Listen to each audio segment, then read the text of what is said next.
Don't watch me peel garlic. This is a very, very necessary, I know you know how to make fried rice, right?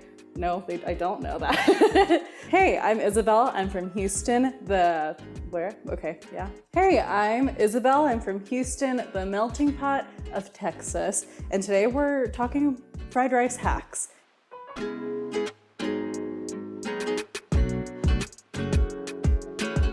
Today we're talking fried rice. Fried rice comes from necessity. You make a ton of rice and you have some left over. It's just not quite the same as when it was fresh. So what do you do with it? You give it new life and you turn it into something amazing. This was a necessary skill I had to develop during quarantine because our resources were limited. We had a ton of rice. I was stuck with my nieces. My sister got stuck overseas for a few months. So I was cooking for 2 kids and it was like all of a sudden I was a mom and I'm not, so it was very stressful. So how did I keep them entertained? How did I keep them satisfied? How did I keep myself sane? It was definitely therapeutic to come up with different ways to zhuzh up old rice. It is a cornerstone of a Filipino breakfast. All Filipino breakfast has garlic fried rice on it. Sounds super simple, and it is, but it tastes amazing. You're literally just gonna need day-old rice, garlic, salt, and a good amount of oil. This second fried rice recipe is actually a technique I learned from Lucas Sin. He talked a lot about traditional Chinese Hong Kong cooking, which I had eaten forever, but I didn't know anything about. And it's called golden fried rice. You're gonna take day-old rice and you're actually gonna take egg yolks and like massage those egg yolks in. I know a lot of people are used to scrambling eggs into their fried rice, but that never quite gives me what I want. By massaging the egg yolks into the rice, kind of makes it a little more luxurious.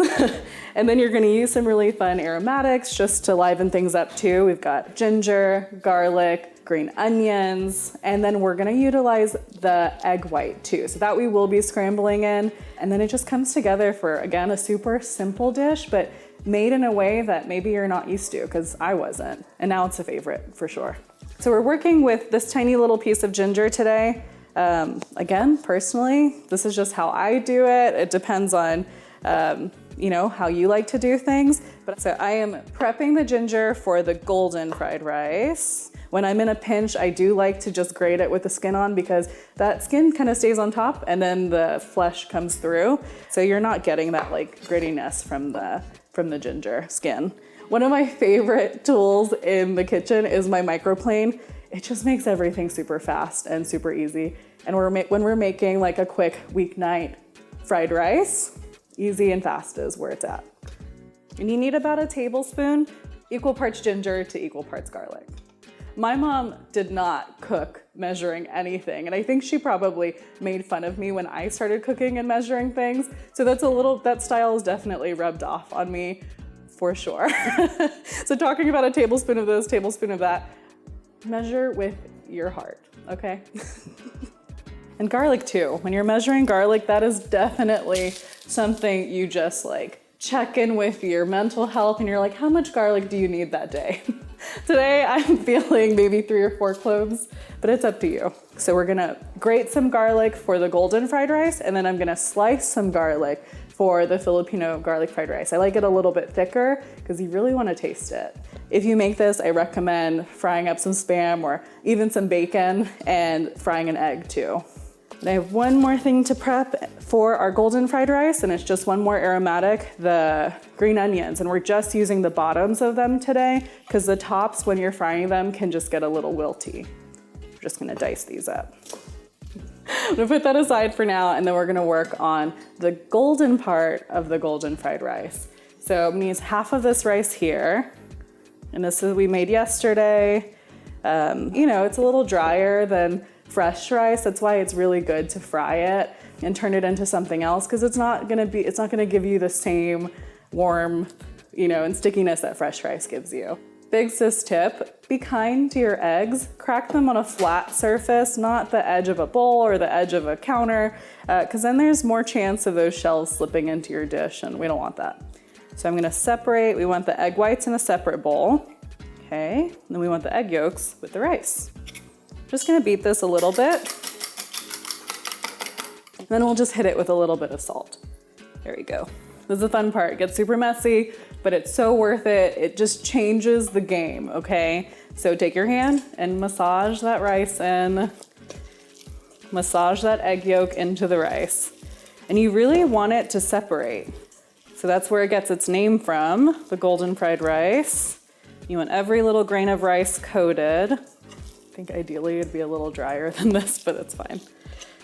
Today I'm working with this gorgeous wok. There's something so special about a wok that's just been through it. And just passed down. I have a really cool one that my mom had growing up that is just one of my favorite things in the kitchen. So first we are working on the golden rice. I'm gonna add a good glug of oil and we're gonna stir fry those aromatics first. There we go, and you wanna hear that sizzle. You don't wanna burn anything, you just want it to kind of wake up a little, toast them until you start to smell them really come to life. Just gonna wait for our aromatics to just deepen in color a little bit, and then we'll add our rice. And I'm keeping it moving because garlic and ginger have a lot of sugar and they tend to cook very, very fast. Okay, I'm gonna add my rice now, and this is the yellow, golden, beautiful egg yolky rice that we worked with earlier. Ignore that, sorry. We're good, everyone's good. So we have our golden egg yolky rice from earlier, and we're just gonna toss and mix. And rice too is super sticky, so that's why you want that oil in the beginning. And you can see how it changes as that egg yolk and the rice starts to cook.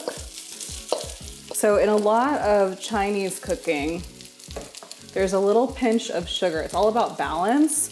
You don't taste the sugar, but in addition to the salt that I'm adding, the little bit of white pepper, the sugar just helps to bring things to life even more. It helps those other flavors stand out. So even though it's not a sweet dish, it's a balanced dish. Don't be scared of it sticking to the bottom of the wok. Scrape that off later, that's the best part. That's where all the flavor kind of collects and everyone fights over it. All right, I'm gonna move the rice over just a little bit. I'm gonna add a touch more of oil before we add our egg whites. Let that heat up. Put those egg whites in, let it kind of do its thing. Those bubbles are exactly what you want. Scramble them to the side, and you don't wanna mix it in with the rice right away. I feel like that's a mistake some people make because then you just lose those little bits of egg. When those egg whites are cooked, you wanna mix it all together, and that's it. While the other one's cooling down, we are going to work on the Filipino classic garlic fried rice, and it starts with frying up your garlic, because you're gonna crisp up that garlic. Put it on low, because again, you don't want the garlic to burn. Once garlic burns, it's really, really bitter, and it's no fun for anyone. So personally, I like to fry up the garlic and reserve half of it for later for topping, so I know that I'm gonna get some crispy bits in there, and then the rest of it's gonna be mixed in with the rice. You can actually hear when it's starting to get to the point that you want, when you're tossing and turning it around in your pan. You can hear it start to get crispy too. So if you're not sure about the color, just listen for it. All right, we're gonna add our rice. There we go. And just break it up again. Ideally, you would have like day-old rice, maybe 2-day-old rice, whatever you have kind of in your fridge that you're wondering just what to do with it. Fried rice. There's a lot of rice in here, and there's not much else going on, so you do want a hefty amount of salt. Let it do its thing. And you can actually raise your heat a little bit. I know we had it low for the garlic, but now the rice is in there. You can warm it up some more. It's about medium high. Seeing as how earlier went, maybe I won't flip it. Let's see. I have to do it with 2 hands. There we go, kinda. We're good. You know, I didn't grow up with a ton, so we did eat a lot of fried rice. Nothing went to waste. And the Filipino culture too is very nose to tail, use absolutely everything. And it boils down to fried rice too. You know, we use everything that we have left over and everyone gets fed and everyone's happy. All right, I think it's done. So I'm gonna turn off the heat, add the rest of our garlic, maybe save a little bit for later. And of course, a little sprinkle at the end. Okay, and that's that. We have Hong Kong golden fried rice and my favorite Filipino fried rice. Like and subscribe for more Asian hacks and cheats.